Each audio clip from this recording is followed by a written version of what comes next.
Okay. And if you all are ready, you could just start letting people in at 6. Okay. Sounds good. Thank you.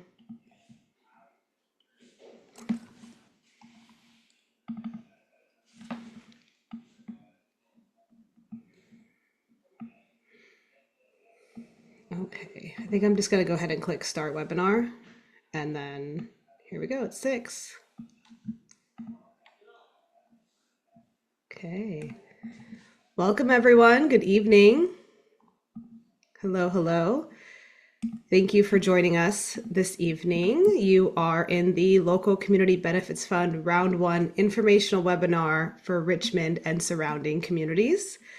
Before we officially get started, I do want to make sure that folks who need to access interpretation know how to do so. So I'm going to queue up my colleague to show a slide and audio. Thanks, Vanessa.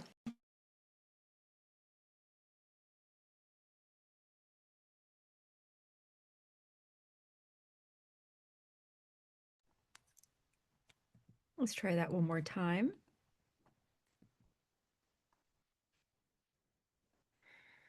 ¿Cómo utilizar la herramienta de interpretación?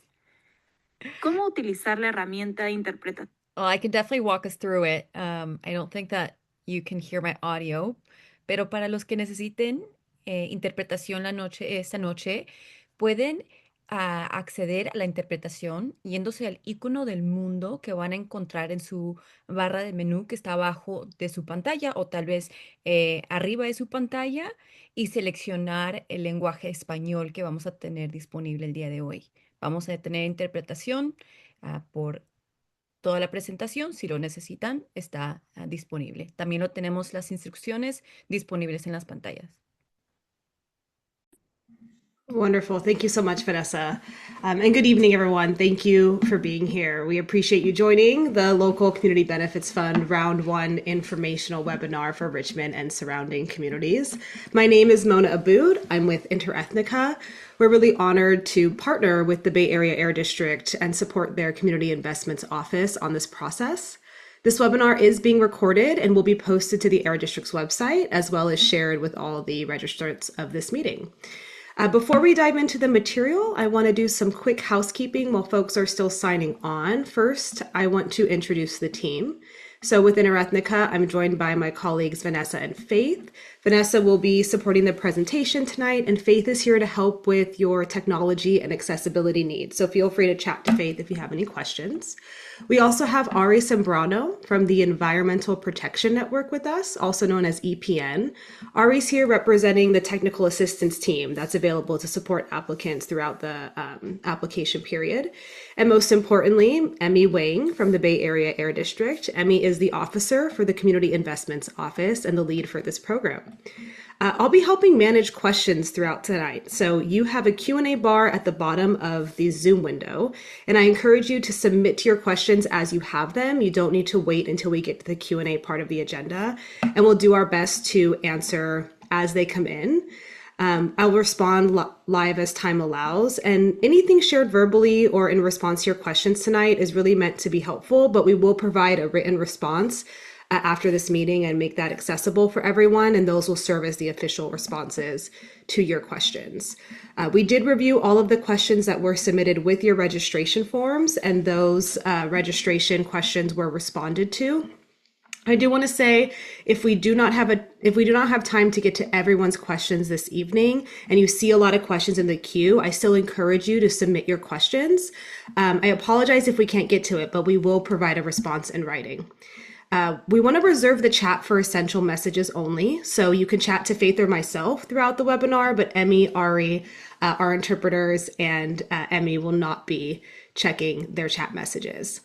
If you have not done so already, we do have a webinar sign-in and networking form that Faith will put in the chat. This will help the Air District not only understand who's interested in this opportunity, but if you opt into your information being shared, it will be added to a spreadsheet where you can access other potential applicants and interests and directly connect for ideas around partnerships. I also want to be clear that tonight's session is an overview of the program and application process. We will not be reviewing specific project proposals or applications, but we will share how you can achieve some help with that. An automated email will come to you all from Zoom tomorrow. The links shared tonight, the updated FAQ and Q&A, the recording of the session, and the slides will be shared with you in that. So keep an eye out for that. The Air District will also post all of that on the website and send an official e-blast next week. So with that, thank you all for being here and for your engagement this evening. And I'll turn it over to you, Vanessa. Thank you, Mona. So Mona's covered quite a bit already, but welcome everyone. Good evening. My name is Vanessa Zamora. I'm also a part of the Interethnica team, and I'll briefly walk us through a few logistics and what you can expect tonight. As participants, you do have access to a few Zoom features that are located in a black menu bar at the bottom or top of your screen. You'll see a Q&A feature that Mona mentioned. That will be the area that is monitored for questions tonight. We will be answering live, but we'll also have a Q&A section at the end of our meeting today. The chat, as Mona mentioned, will not be monitored. Faith will be answering to any emergency technical assistance, but it will not be monitored for any questions or any comments that are posted on there. Please refrain from commenting or chatting on the chat. Please use the chat box for that. And audio, although you don't have access to unmute yourself in this moment, during the Q&A portion, when you raise your hand, we will give you access to unmute. We ask that you ask your question, and after you are done talking, you put yourself in mute again to limit any distractions.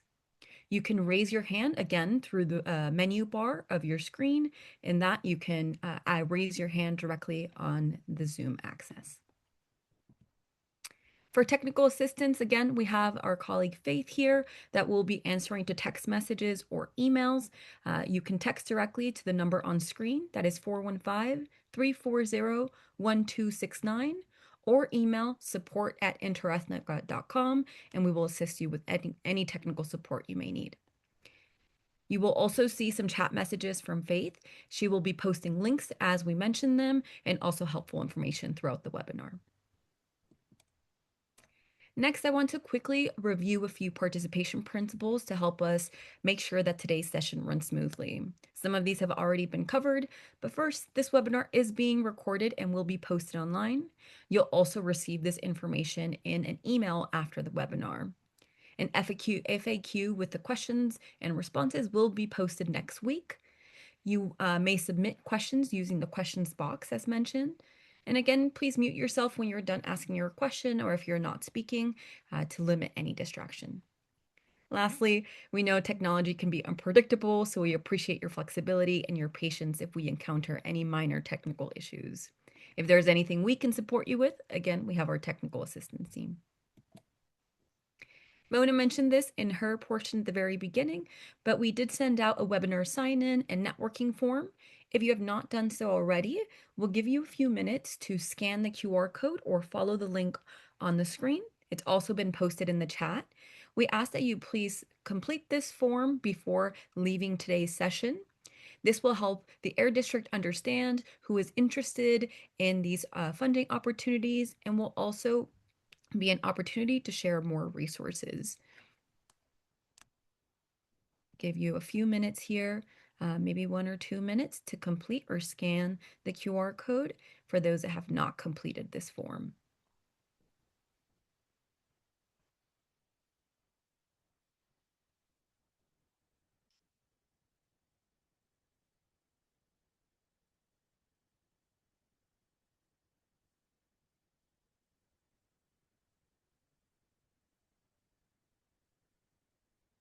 That link will remain in the chat through the duration of our webinar, so you can always go back and access it.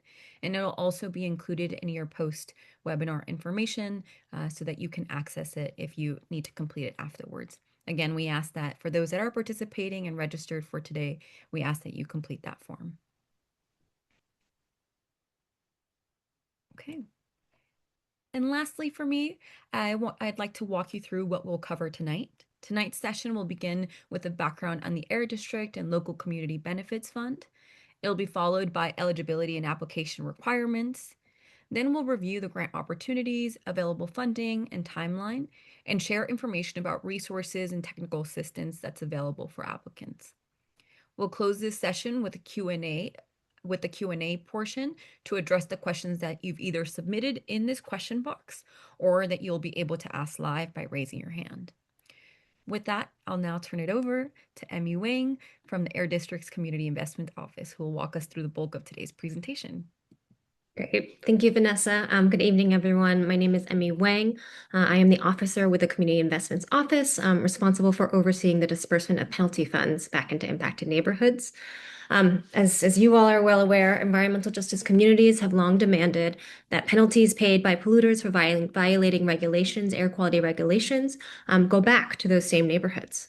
And so this grant program that we're here to talk about tonight represents the first air district in California to have such a policy. And I think our understanding, to the best of our knowledge, it's also the first policy of its kind across the nation.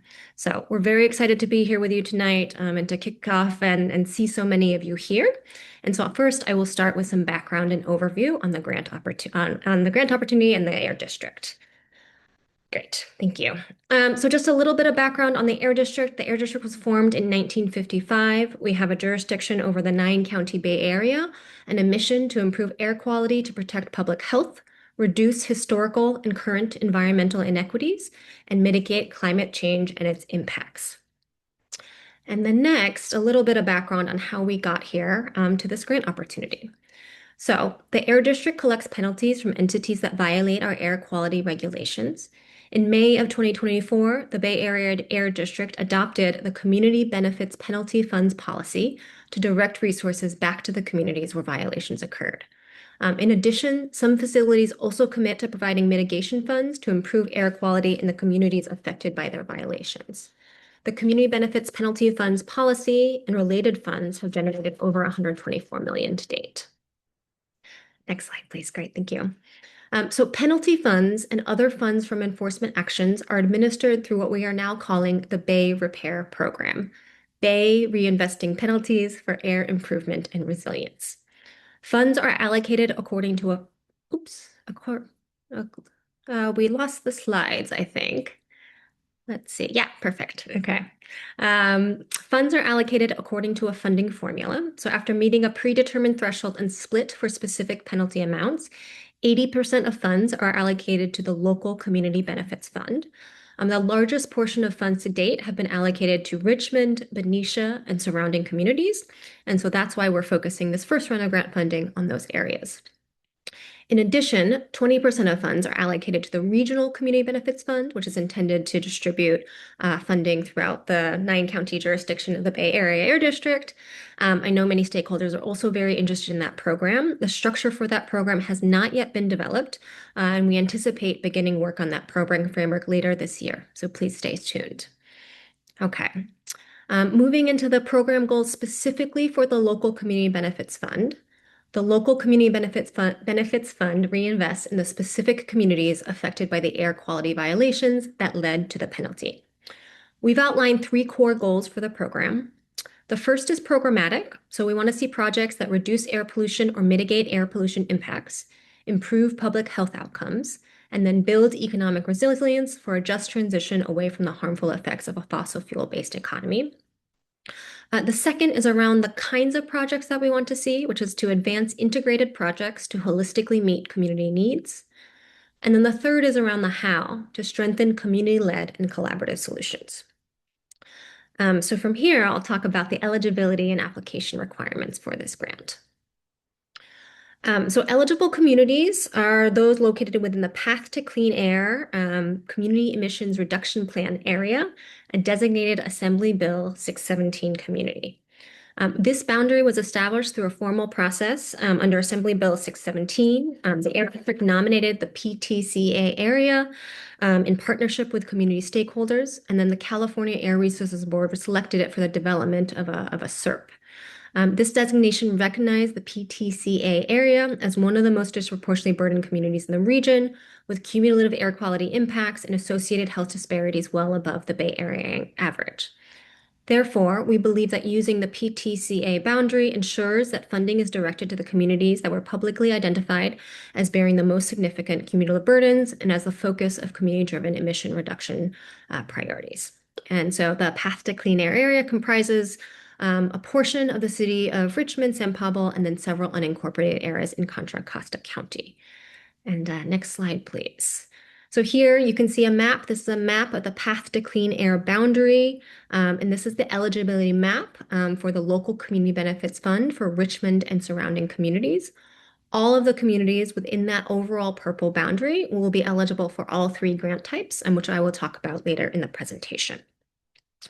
So with that in mind, I'll turn to the eligible applicant entities who can apply for this grant. So you can see here on this chart on the left-hand side, a wide variety of entities are eligible to apply as lead applicants, including nonprofit organizations, local government entities, cities, counties, schools, unions, and California Native American tribes.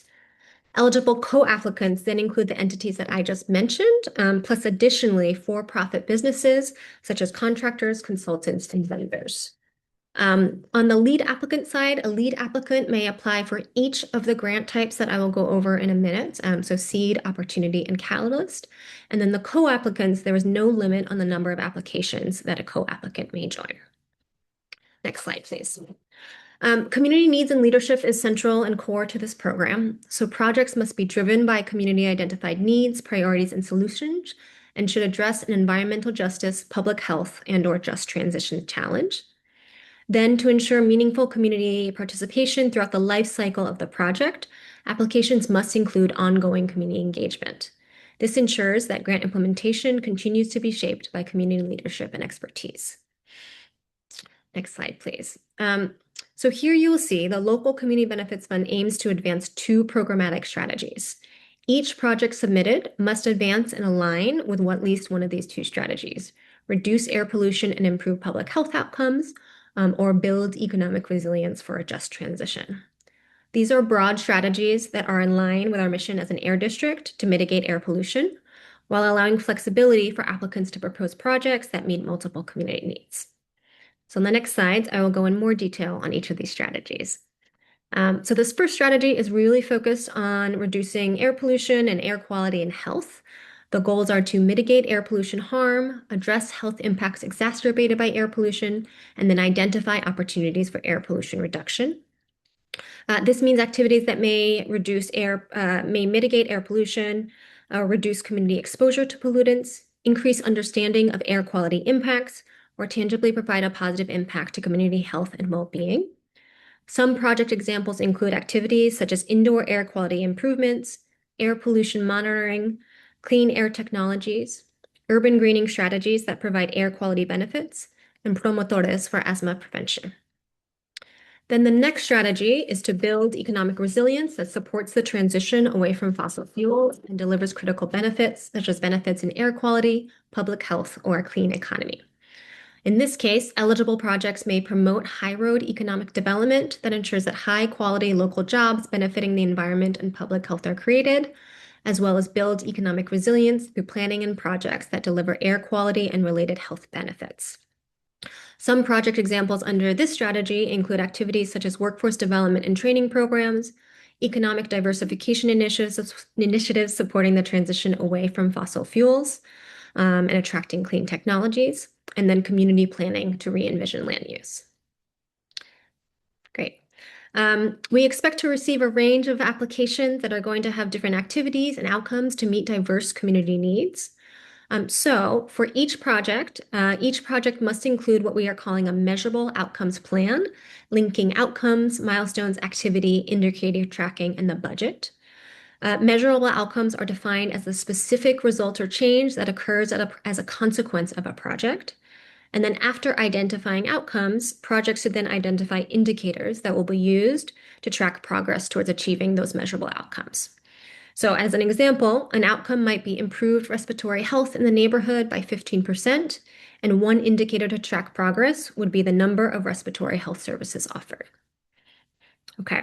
Now I'll turn to the specific grant types and the available funding for this round. So here you can see this chart illustrates that approximately $35 million in total is available for Richmond and surrounding communities. This funding derives from two streams, penalty funds, as well as the Richmond Community Air Quality Fund, which is specifically designated to reduce particulate matter emissions in the vicinity of the Richmond refinery. For the purposes of applicants do not need to identify a specific funding stream when submitting their applications. There's just one application, one overall portal, and staff on the back end will determine the applicable funding source. But I point this out to say, as you can see in the chart, the Richmond Community Air Quality Fund is more specific in its focus on PM 2.5. And so what this means is that projects that are eligible for the Richmond Community Air Quality Fund can be funded by either of the funding pots and therefore have a higher likelihood of being selected just because there is more total funding available.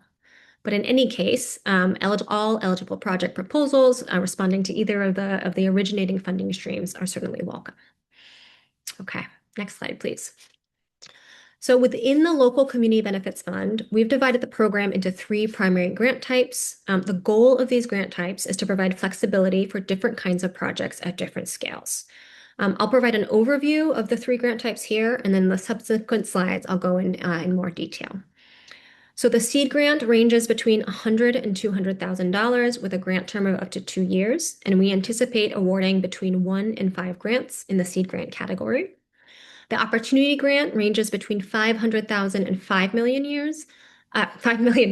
excuse me, with a grant term of up to 3 years, and we anticipate awarding between 1 to 5 grant awards in the opportunity grant category.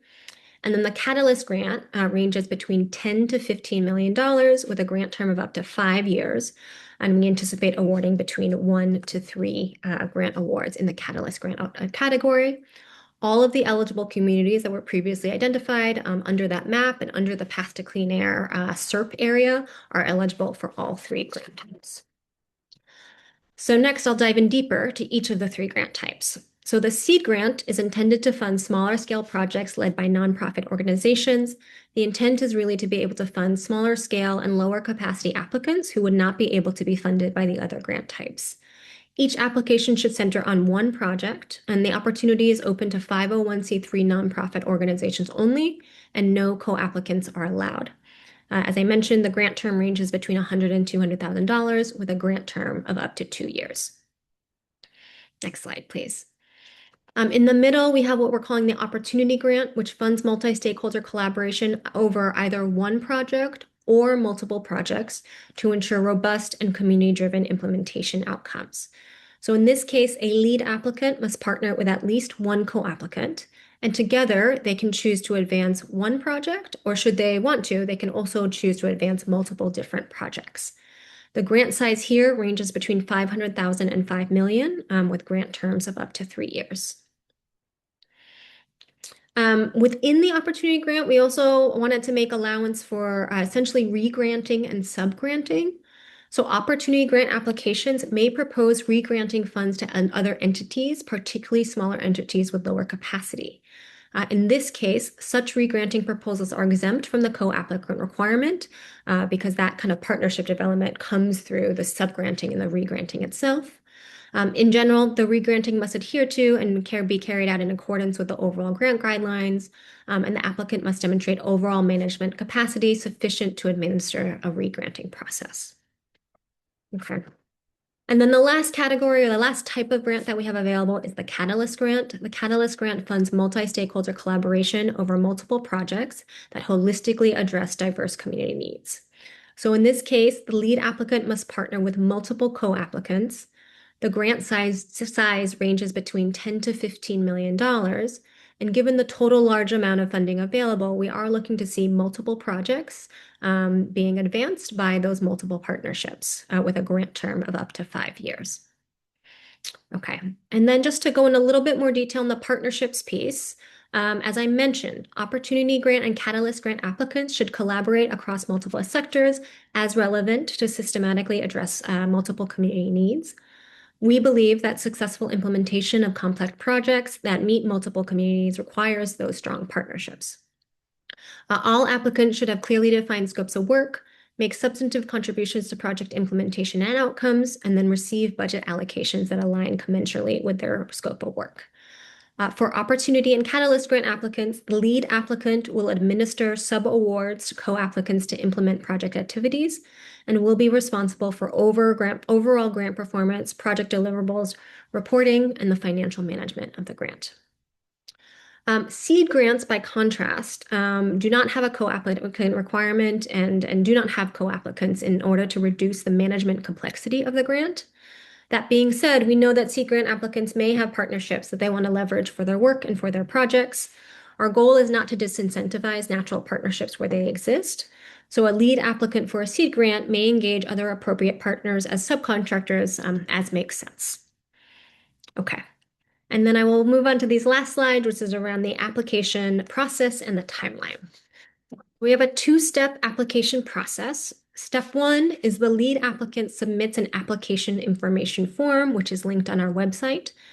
This form asks for a brief outline of the overall application and contact information for the lead applicant, but does not request application documents or details.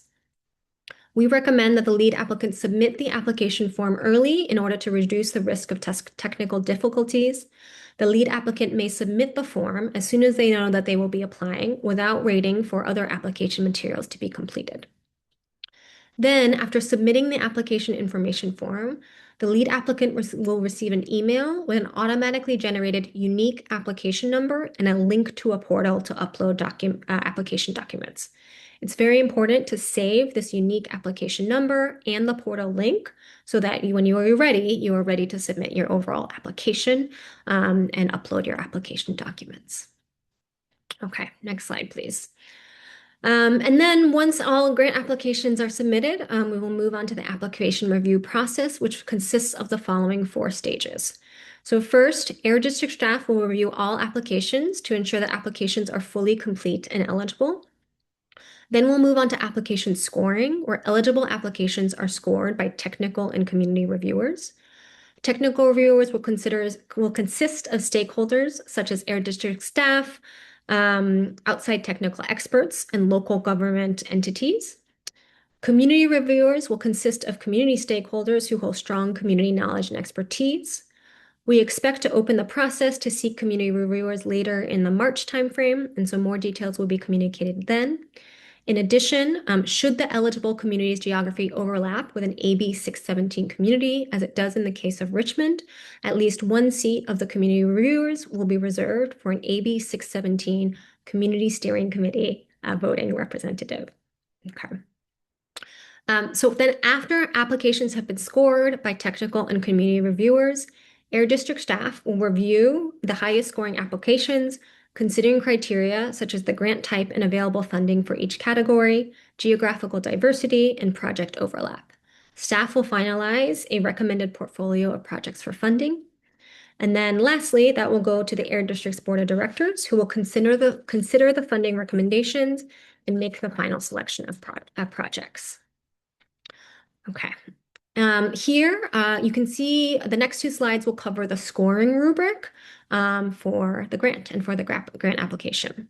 So this slide covers the scoring rubric for applications that have multiple partners, which are the Opportunity and the Catalyst grant. Opportunity and Catalyst grant applications will be asked to submit an overall narrative that describes the overall proposal vision, the partnership structure, and the capacity of the lead applicant to manage the overall grant. And this narrative will be scored out of 50 points total. Then on the next slide, great, thank you. All applications, including Seed, Opportunity, and Catalyst, will be asked to submit a project narrative that describes the project, community need and engagement, measurable outcomes, work plan, and budget. This is scored out of 100 points total, and the number of project narratives submitted will vary depending on the number of projects. So for instance, the Seed grant applicants will submit 1 project and therefore 1 project narrative.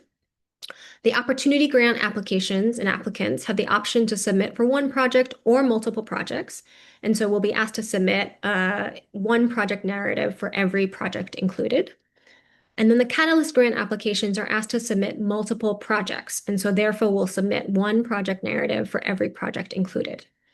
In the case of Opportunity and Catalyst grant applications that have multiple projects and therefore multiple project narratives, each project narrative will be scored independently, and then the average score across those project narratives will be average, so that each application receives an overall project score. So Opportunity and Catalyst grant applications will submit both the overall narrative that was listed on the previous slide, as well as a project narrative on this current slide, and will be scored out of 150 points total. Okay. And then coming to the end of my presentation, these are the key dates and timelines to take a look at. The key dates to keep in mind are the grant opened several weeks ago on January 29th, and then applications will be open until May 29th, there at the bottom, Friday, May 29th at 5 p.m. Pacific time. Okay. So with that, I will now pass it over to Ari at the Environmental Protection Network, who is our technical assistance provider for this grant and who will be available to offer support to potential applicants. So Ari, please take it away. Thanks, Emmy. Hi, everyone, and good evening. My name is Ari, short for Aria Di Sembrano, and one of the newest members for the Environmental Protection Network. And I specifically am focusing on Region 9, but we'll kind of be discussing a little bit, as Emmy mentioned, the technical assistance that we'll be offering on our end in partnership with the Air District. So if you go on the next slide. So to provide a bit of context about our organization, the Environmental Protection Network is a national nonprofit that leverages a network of over 700 former EPA professionals who now serve as volunteer experts to us. Our mission is to advance strong environmental protection by supporting communities, organizations, and decision makers with pro bono capacity building technical assistance. So as you see here in the slide, we kind of cover, this is a large, several other areas of the work that we focus on, but typically I'll be focusing on the grant applications for tonight. In terms of our technical assistance work, we really focus on advancing policies that address climate change and environmental justice, providing the technical assistance to help communities navigate complex environmental processes, while also supporting and strengthening the work of EPA, often previously through recruitment, mentoring, and also professional work. In terms of specifically the grant applications portion, I can go into depth a little bit of the processes of what that will look like in coordination with the Air District on our end. So next slide. So here, this is kind of a general flow of the grant support that we'll be offering in partnership with the Air District. So typically, if you have a specific super multi-layered question or need help with project scoping or grant deadline or any sort of question you might have in mind, typically you'll submit a request to us within our TA request form, and that'll be on day 0. From there, it'll go through the initial review and response through me or one of my team, also one of my colleagues. We'll try to follow up with you within 24 to 48 hours. From there, we'll typically do a one-on-one intake and kind of triage meeting. So we'll meet with you, the community member, the applicant, to kind of discuss your eligibility, grant types, scopes, and any next steps that you're looking at. Typically, this will occur within a week. And then next will be kind of the target grant support. So we'll kind of provide the application support, such as the project scoping, work plans, and budgeting or document guidance questions that you might have for us. And this will occur ongoing throughout the application period. And lastly, we'll also have the expert review and follow-up. So as requested, EPN does coordinate with our EPA alumni to review and also continual follow-up through submission, and especially as drafts become available. And next slide. Here are just kind of the types of technical assistance that we'll be offering in coordination with the Air District for this specific grant cycle. So it's broken down into 3 different areas that we'll be supporting. So the first one is grant guideline navigation. So we'll be able to help applicants with finding the grant type guidance. So either seed, opportunity, and catalyst. We'll also support the interpretation of grant guidelines and requirements, navigational support through the Air District survey, clarifying timelines and required application components. The second area will be eligibility navigation and support. So we can help to support your geographical eligibility navigation. So either applying for Benencia or Richmond, also partnership eligibility support, project type eligibility guidance, clarifying applicant and also project alignment with the grant's goals. And lastly, we'll also support an application and review. So project scoping support, budgeting guidance, work plan development, any required documentation, navigation and guidance, submission support, and also application review by our EPA alumni with the Air Districts rubric. And we actually have a webinar coming up on March 3rd at 9 a.m. to 10 a.m. Pacific Standard Time, and it'll be a grant writing webinar with one of our EPA and volunteer experts. And then next slide. And then in terms of submitting a technical assistance intake form, so this is kind of what it will look like. Apologies for this image to be blurry, but we have a QR code that you can just scan on the next slide, but you'll go ahead and it'll take about roughly 5 minutes. Fill that form, select California, then choose Bay Area Air District Local Community Benefits Fund. And then you can provide any questions about scoping, grant timelines, or anything you're looking in need of assistance of, and we'll follow up with you within 24 to 48 hours. Then next slide. And then here is the QR code for the intake form. And if you have any additional questions, my email is also listed below, and please don't hesitate to reach out. Thank you again, and I'll pass it back to Vanessa. Thank you so much, Ari, and thank you so much, Emmy, for all of that information. They've shared quite a bit of information tonight. To those of you that have been asking questions, thank you so much. We're seeing some questions come in through the questions box. Before we get to a formal Q&A portion, I want to walk us through some more information or general information that we've covered today, starting with helpful links. There have been a few links that have been... Sorry, go ahead, Emmy. I think you want to share something. Well, it got zoomed in very, the screen zoomed in quite a bit. So I don't know if you can zoom back out again. Let me reshare on my end. Give me 1 sec. I apologize, everyone. Does that look better? Perfect. All right. We were talking about helpful links. There's been links that were shared throughout the presentation that Faith has helped us by sharing them in the chat. We've put all of those links together that contain all of the information that we've presented today. So in this form, you can find grant guidelines, the Community Investment Office website, application instructions, the eligibility map, call for projects, intake form instructions, and application form as well. All of that is here, and all of this will be sent to you after the webinar. This way, all of the links are in one place and you can access them when completing your application. Next, there are some upcoming support opportunities. These are coming up. Ari mentioned one of them, which is the grant writing webinar. There is a registration link on the screen, and those links will also be shared in the chat. If you're interested in signing up and registering for a grant writing webinar that is available, please, you can access that now. That will happen on March 3rd at 9 a.m. over Zoom. Then we have a tips and tricks webinar that is set to help walk through application portal, filling out all the documents you need, submitting any questions that you may have. We're there to support as well. That will be in the tips and tricks webinar that will take place on Tuesday, March 10th at 11 a.m. There is also a registration link both on the screen and sent in the chat. And lastly, there is an in-person networking session.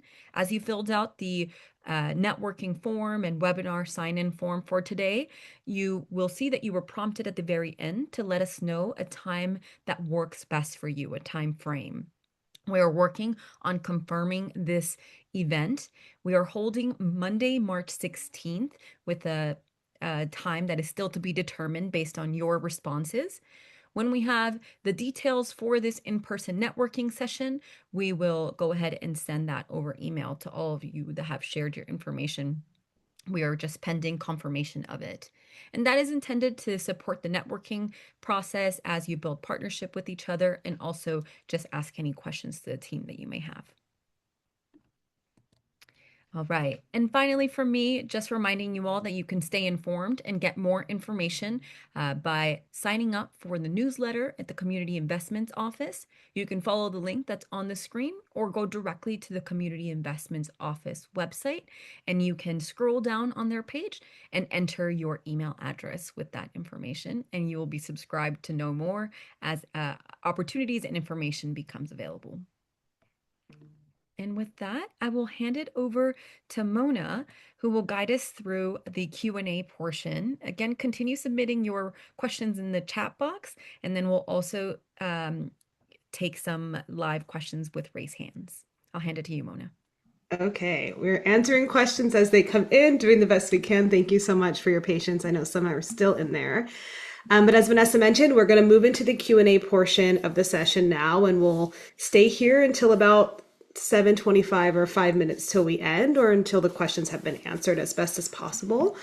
We will take questions that have not been answered from both the Q&A box and from raised hands. So focusing on the Q&A box first, if you see another question that's been asked and you also have that question, go ahead and give it a like and it'll bump it up in the queue. You're also welcome to toggle over in the Q&A box to the answered questions to see some of the Q&A so far. For those that would like to ask their question live, go ahead and raise your hand and we'll give you permission to speak to ask your question. We'll alternate between hands raised and the Q&A box so that we're switching between things.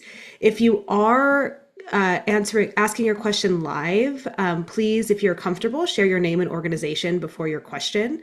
And lastly, we just ask that questions remain focused and concise as much as possible. We've got a lot of folks here and a lot of questions. We want to make the best use of our time, and we want to refrain from comments as much as possible. A reminder that we might not be able to get to everyone's question tonight. We will respond to questions in writing and update the FAQ document after this. Again, last thing, questions answered live tonight, we're doing the best we can, but the official response will be the one posted in writing in the Q&A spreadsheet or in the FAQ. So with that, let's get started. I'll start with a couple of questions in the Q&A box first. So the first question here is from Lisa. Does the pollution source have to be Chevron in order to qualify? Can work concerned with air quality from other contaminated sites qualify? Yeah, thank you for this question, Lisa. This is a good question. No, the pollution source does not have to be Chevron in order to qualify. The parameters for qualification is that the project activities have to take place within the boundary of the eligible communities, but the pollution source does not have to specifically be Chevron. All right, thank you. The next question is from Amanda. How is multiple projects quantified? Is there a minimum? Sure. Let's see. So it depends on the grant type. The opportunity grant may submit multiple projects, but does not have to submit multiple projects. And then the Catalyst grant, I think we are looking to see a minimum of 2 projects, but it could be more depending on your project vision and the vision of your partnerships. And I hope that answers your question. Yes, and the seed grants focus on 1 project. Yep. Okay, let's shift over to hands raised. We have Gray. Gray, are you able to unmute and ask your question? Welcome. Thank you. Thanks for calling on me. Question was just that you mentioned 2 core strategies. Does our application have to include both, or can it be one or the other? It can be one or the other, and the ask is each project should align to one or other of the strategies. So in the case of a single project, the single project would align to one or the other. In the case of multiple projects, each project must align to one or the other of the strategies. So I'm assuming a stronger application would include a broader range of strategies addressing, or a range of projects addressing both strategies. I think especially as you get into the larger grant amounts, that's true, and that's part of why we want to see multiple partners collaborating on multiple applications. Given the large grant size and the ability to fund at that level, we're looking to see integrated projects that really address a multiplicity of community needs. Thank you. Okay, thank you, Gray. We have another hand raised. I'm going to take another question in the chat first in the Q&A box. This is a follow-up question to a previous one. So, I'll read the original question and the response and then ask the follow-up. So the original question from Roka was about ineligible costs. a question specific to public lobbying that seeks to build political support among the general public for an issue or candidate. The question was, so does that mean we can't organize our base or educate the public about the issue of health impacts of air pollution and remediation? What is the line we can or cannot cross? And so a response was provided, just noting that ineligible costs include direct lobbying that seeks to influence an elected or public official on a specific issue, and public lobbying that seeks to build political support among the general public for an issue or candidate. And then there's a little bit more context in that response. But the follow-up question from Rob is, if our org is helping to lead a coalition of partners, advocating that Richmond City Council allocate a percentage of the recent $5 million Chevron settlement towards just transition purposes, is that activity ineligible? Thank you for of course. that, Mona. This is a great question and one that I know is front of mind for many of you all. I have a guess as to this question, but I know this is an important question, so I want to be really precise on this. So if you don't mind, I will take this question back to our team and come back with a kind of official answer that's fully scoped, and that will be included in the follow-up Q&A. But appreciate the question, and we'll definitely get back to you. Okay, thank you, Emmy. Going to hands raised. I think it's Leolu. Forgive me if I'm pronouncing that wrong. Leolu? Leolau? Yeah, Laulu. Laulu, welcome. Thank you. Thanks for giving me the stage. My question is around site control, because you mentioned evidence of site control. What level of site control evidence is required at application versus the award time? And maybe that's a two-parter, and like, is that will identifying multiple contingent sites be viewed as a strength or a weakness? Okay, let me try to take that question in stages. So applications must demonstrate that they either control or have, legally binding access to the site by the time of the execution of the grant agreement. So it's not at the time of the application, but it's the time after grants have been awarded and we are entering into that post-contracting process with grantees. And by the time of the execution of that grant agreement, it's a good question in terms of what kind of documentation will be required.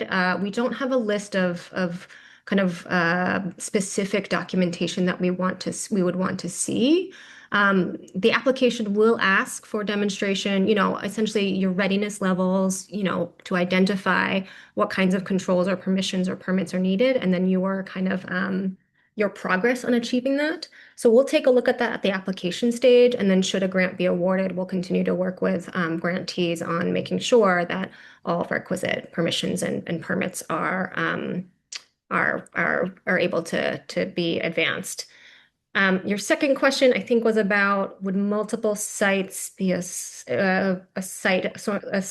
of strength? Is that can I just clarify? Is it a pro or con to have multiple options at the time of the application? I think it can. I think it just depends on the strength of your application. If you're able to submit a strong application that includes multiple sites, that's wonderful. But if you feel like you're stretching yourself thin and actually you don't have the management capacity to manage multiple sites, you're really focused, or the community really just wants to focus on this one site, that would certainly be a very competitive application on its own. Understood. I mean, sorry about the comments, but it's around like there are three options that we haven't settled. So back to the first one, do we have to have an agreement in place? And if at the time of the submission, we're saying we're going to choose out of these three, depending on which progresses and how good a deal we get on the facility, on the site. I see what you're saying. Yeah, I think that could make sense. You would just need to do as much planning as possible for those kinds of contingencies and really look at how that would impact your budget and other parts of your application. I'll make it clear in the application. Thank you. Yeah, thank you for your question. I don't see any other hands raised at this time, so I'm going to go back to the Q&A box. The question is, can you please provide more examples of the types of projects you are looking to fund? Specifically, projects that meet community needs more holistically or projects that strengthen community-led solutions. And so that question, I'll pass to you, Emmy, but just want to also acknowledge that in Appendix C of the grant guidelines, there are some examples. It's not an exhaustive list, but there are some examples of eligible projects and activities. But do you want to provide some additional context for this question? Sure. Yeah. This is a great question. I would say a really strong project that demonstrates community needs and that demonstrates advancing a community-led solution would be able to show that the need for the project, the original purpose of the project, is grounded in community identified needs, priorities, and solutions. So that could be demonstrated by a variety of means. It could be, canvassing efforts. It could be community surveys. It could be inclusion in a local or regional plan, but demonstration that this project idea comes from community and is an idea or an issue that community has been wanting to be addressed.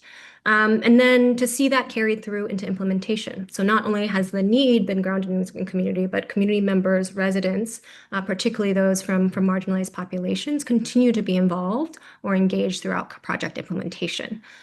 We're hoping to be able to see that a really strong project, regardless of the kind of content type.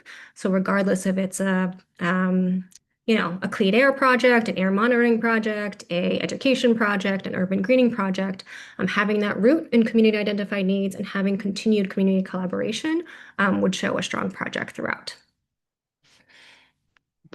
Okay, thank you, Emmy. The next question is related to technical assistance. So Ari, I'm going to tap you for that, give Emmy a bit of a breather. And there's a question right after the next one. So both from Rachel and Amanda in the Q&A box related to technical assistance. So let's take them together. Is the technical assistance available to any applicant regardless of grant type? And then to Rachel's second part of her question, any TA that will be provided for specific projects. So do we want to take the first one and then focus in? And sorry, I caught you in the middle of a call.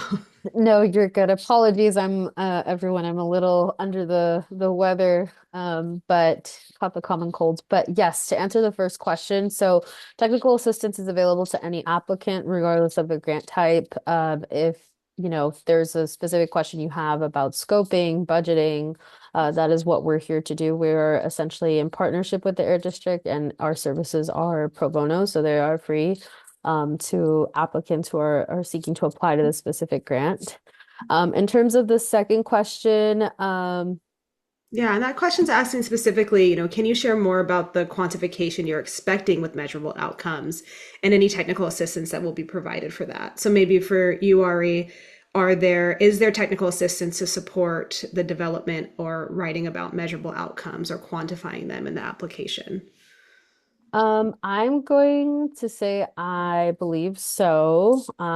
But you can submit a technical assistance request, and we'll be able to support throughout the development of your grant, throughout the grant, and your application processes.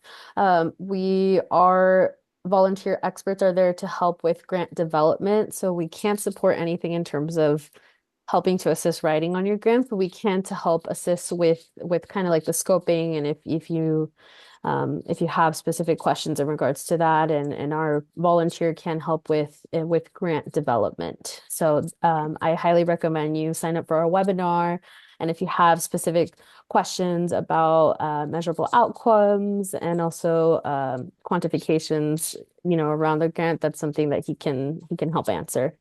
But yeah. Awesome. Thank you so much, Ari. And then Emmy, is there anything else you want to share more about the quantification that's expected with the measurable outcomes? Yeah, this is a good question. We know projects are gonna be so different because they're responding to community needs. And so there's no one quantification methodology, no one structure. We're essentially looking to understand your logic model. So how do your activities track to the outcome and the impact that you want to see in the world? How does that then align with your work plan, your partnerships, your budget? That's really what we're looking to see.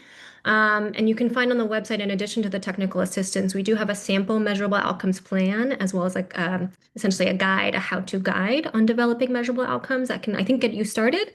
And then should you require more assistance there, EPN, our technical assistance provider, is available.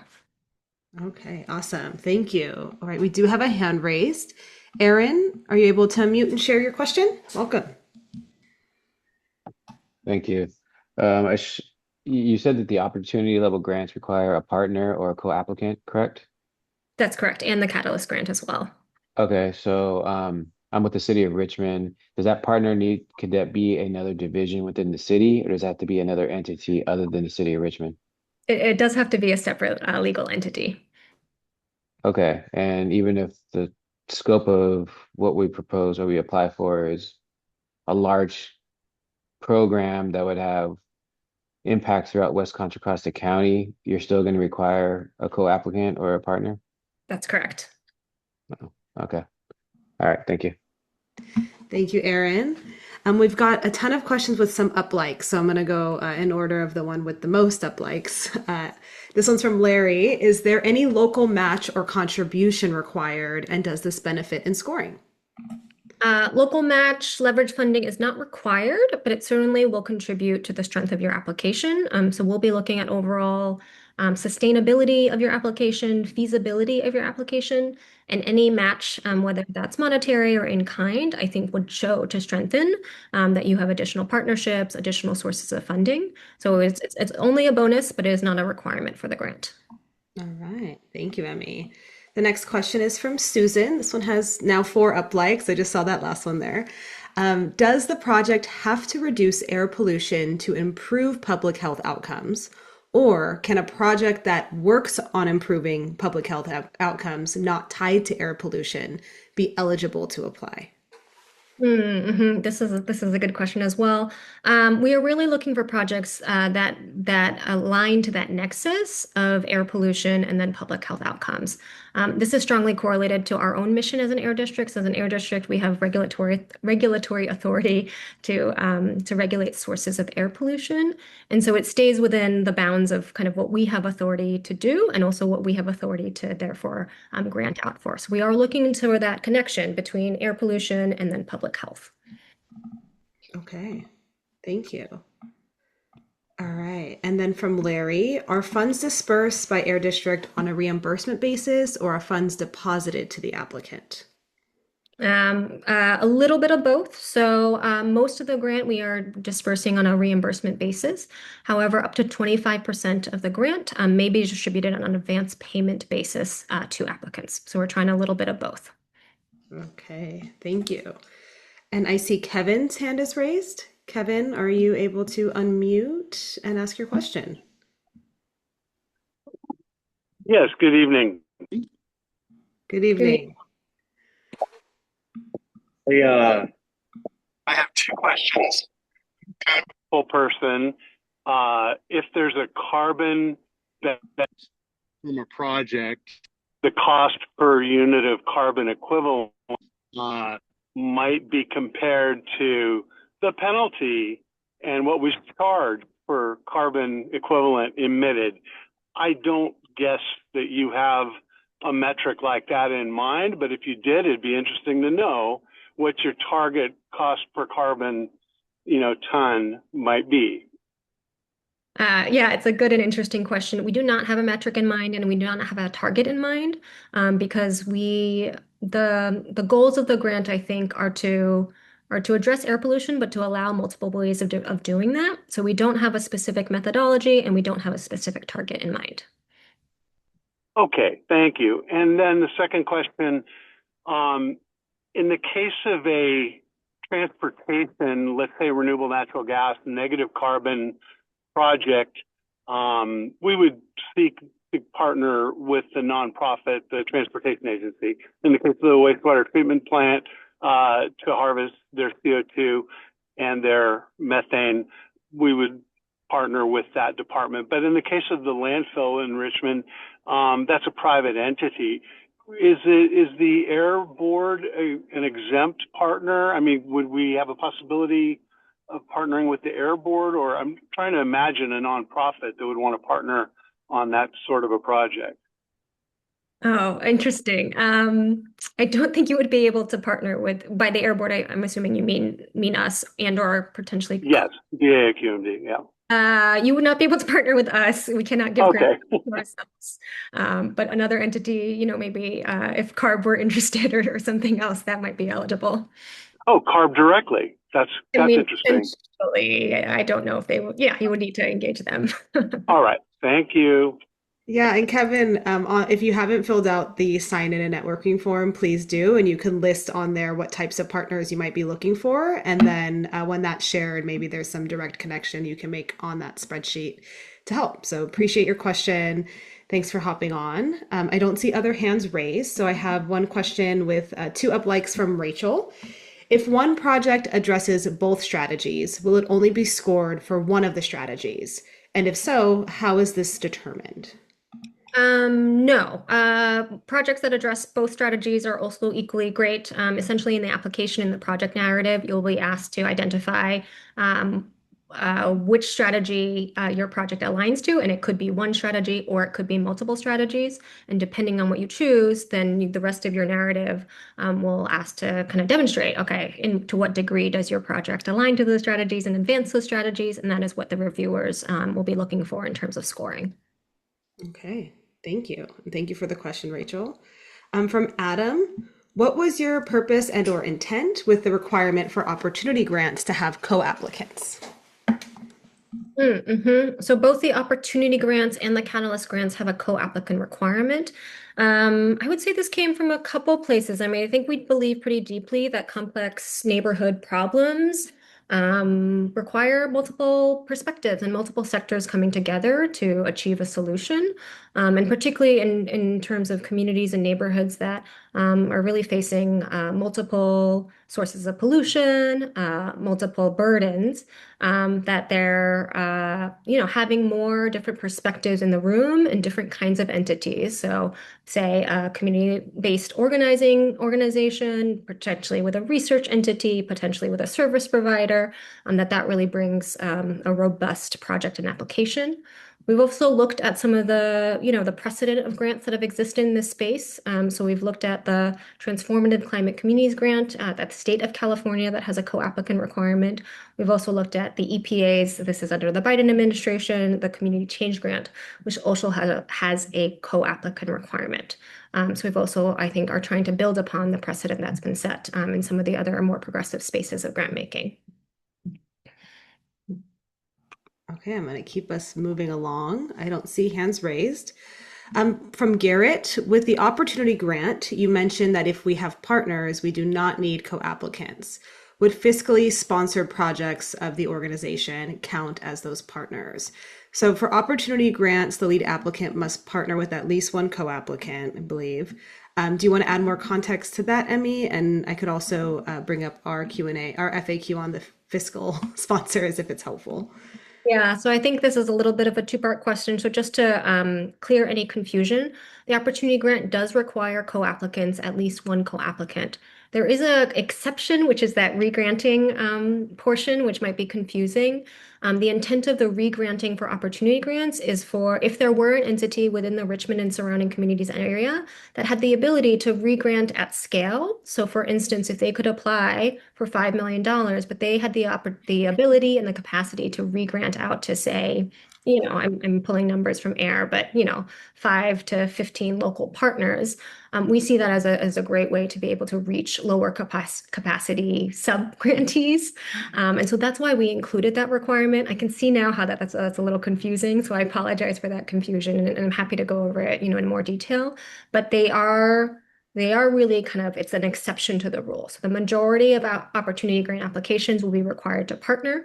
If you are an entity that has the ability to regrant at scale, then you can submit an application for regranting without partnerships.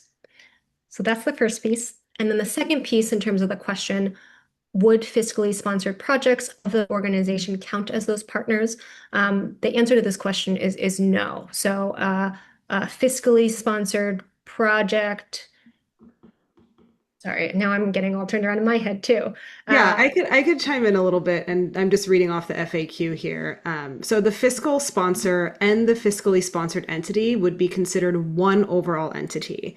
And with that, it would not fulfill the co-applicant requirement for the catalyst or opportunity grants. So essentially, correct, I mean, no, it would not, because it counts as one entity, the fiscally sponsored entity and the entity that it is sponsoring. Okay, I don't see hands raised. I saw a thumbs up, so I think that means we answered that question. Thank you so much.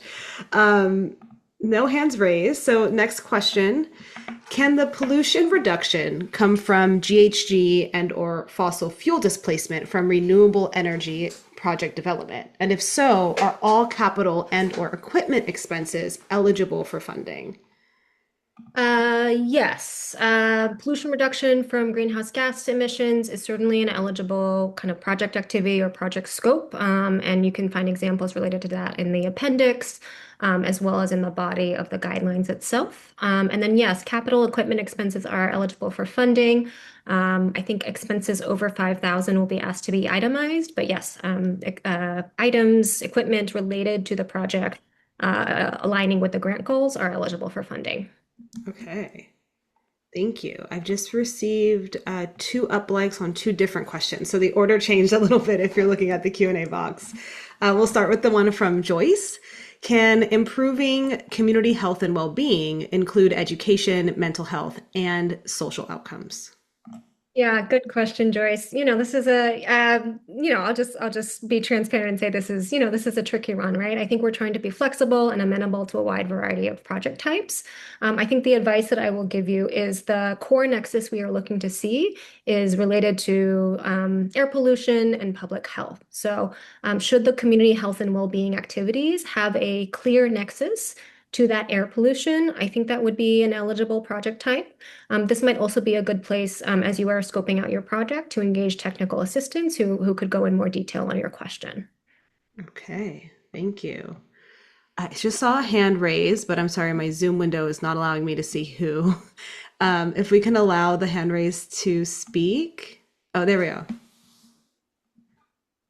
Can we? Okay. Okay, we can hear you. I'm sorry, my Zoom window got covered with the FAQ. I need to figure that out. No worries. Go That for was it.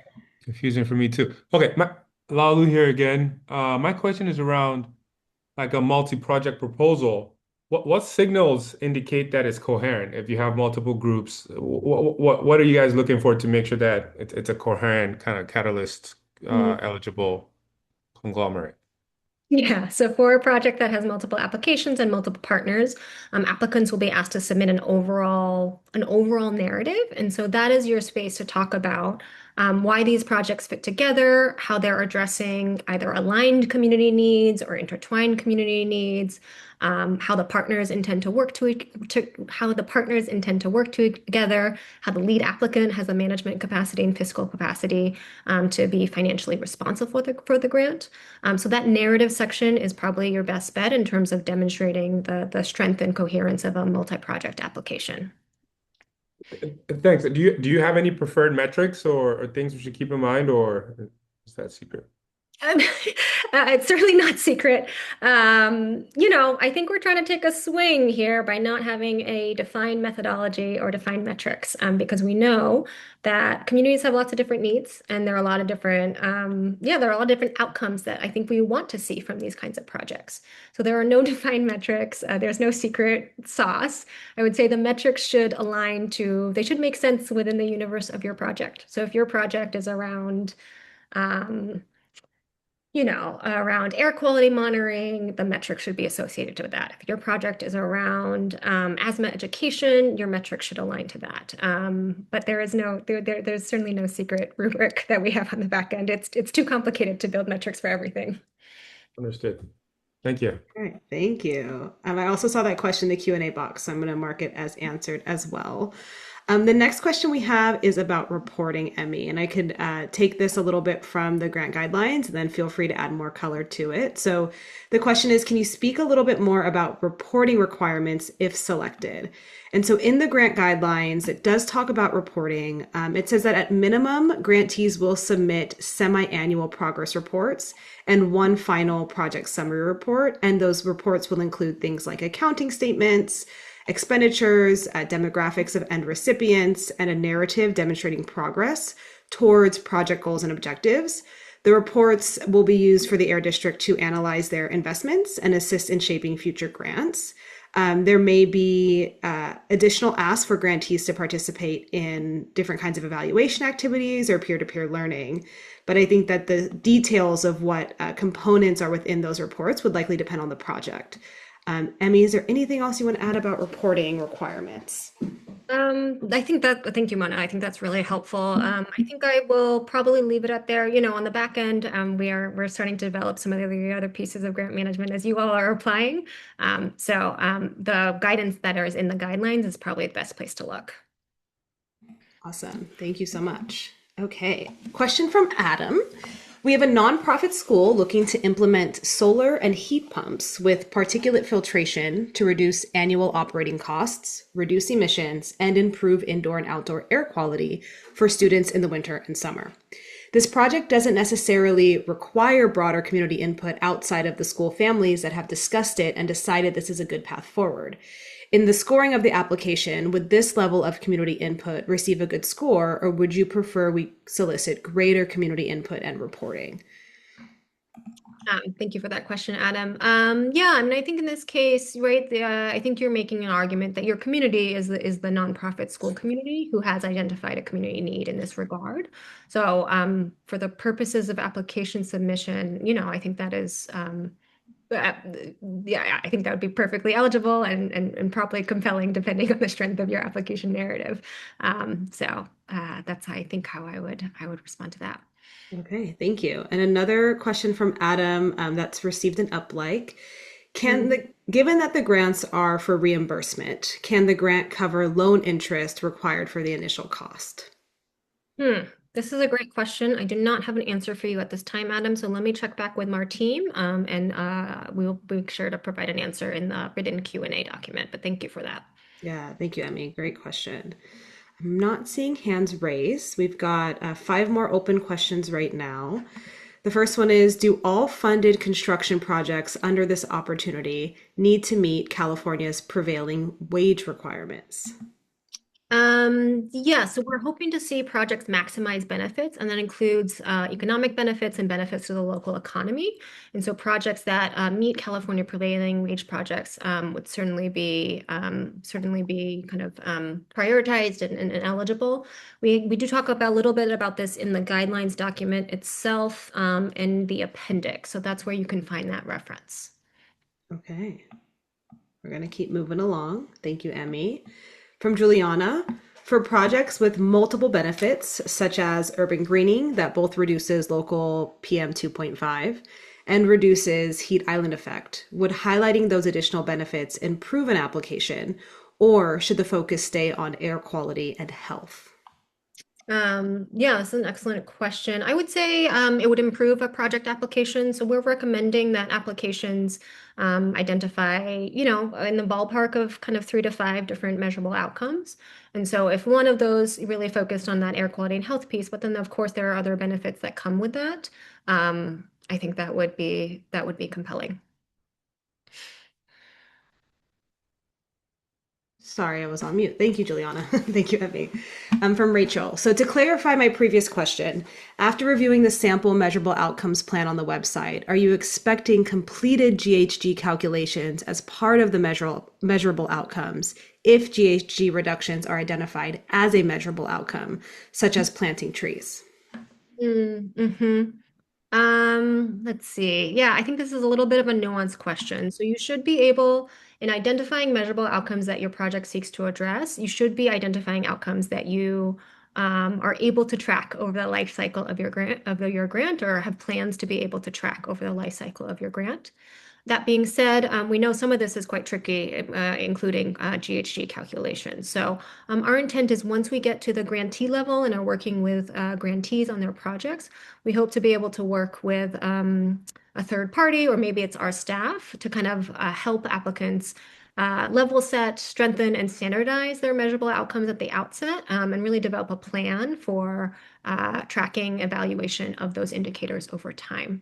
Evaluation and tracking is an eligible expense in your project, and the costs associated therein, and will be part of, I think, a project that is able to demonstrate ways to track indicators over time would offer some strength in the application.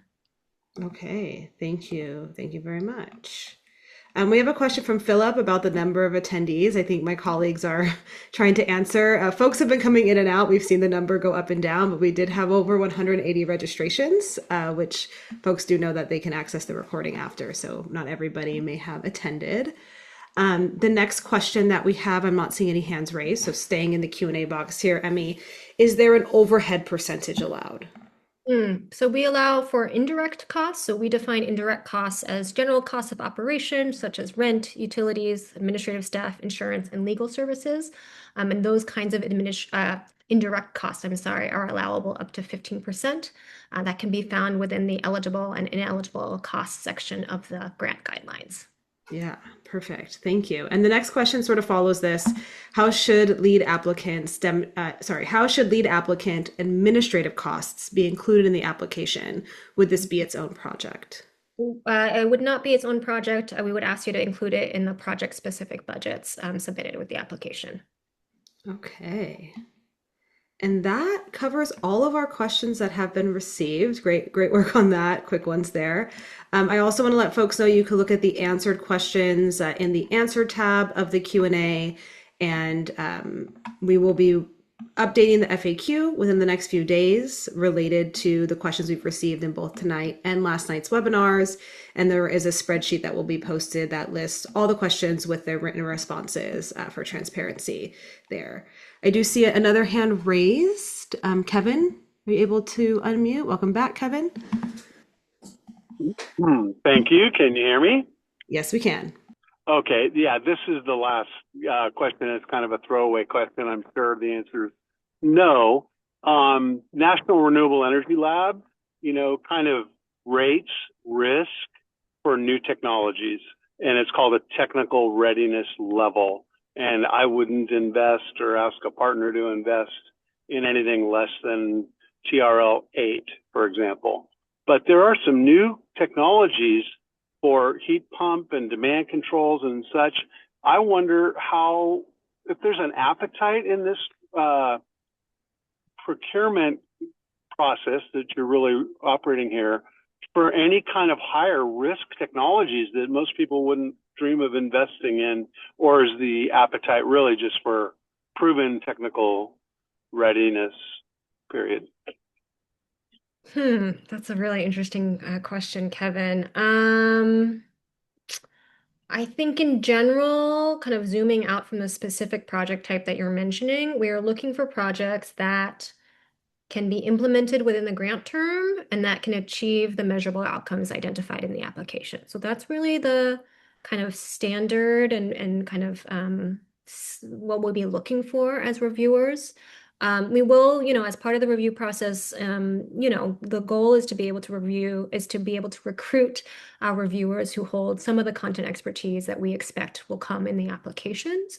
So, for example, in a project like yours, the hope would be able to match it with a reviewer who has expertise in that issue area and subject area.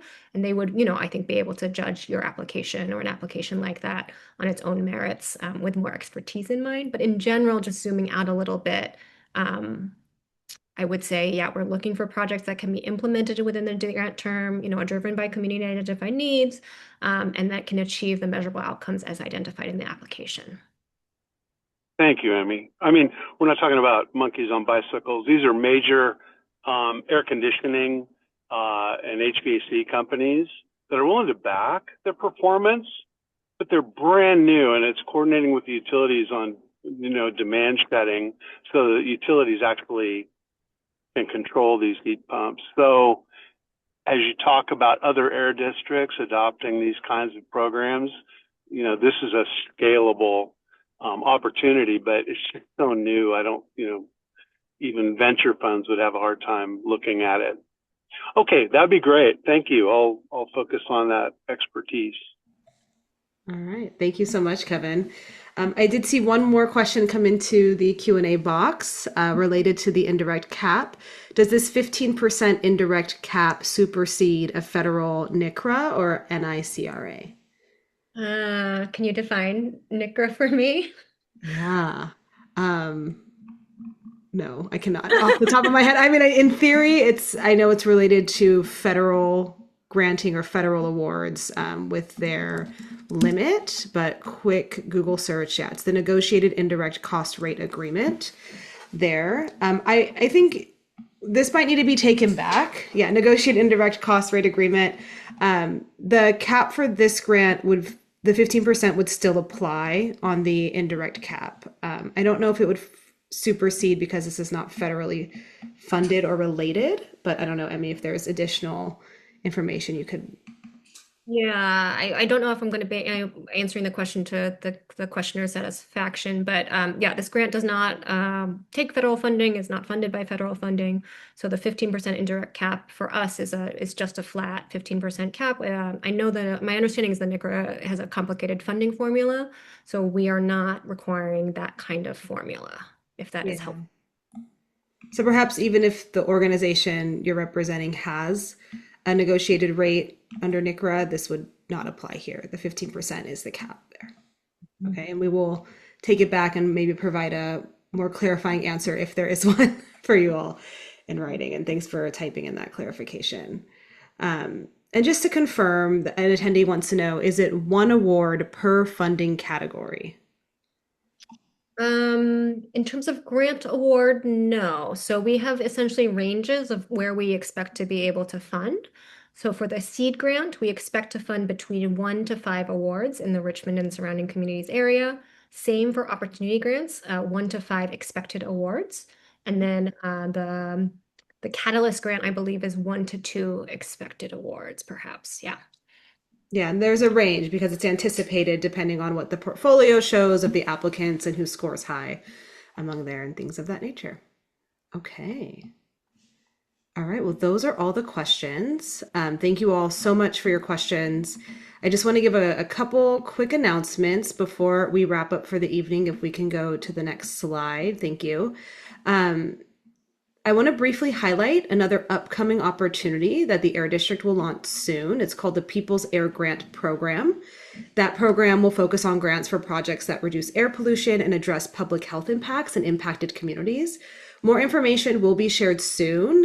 As you receive that information, I also want to note that it is completely separate from this grant that we're speaking of tonight, but just giving a quick heads up on that, and that will be coming soon. You can go to the next slide.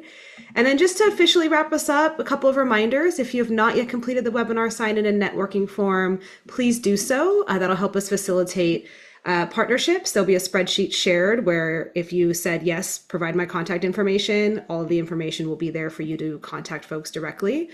Tomorrow or Thursday, you'll receive an email from Zoom or myself that has the links from everything related to tonight's meeting, the webinar recording, the slides, all of the sign-in sheets, and other documents shared as well. And then finally, just thank you for being here tonight, for your interest, your time, your really thoughtful questions, and the commitment to the work that you are all doing now and thinking about doing in the future. We hope to stay connected throughout this process, and don't forget to submit your technical assistance requests as you have them.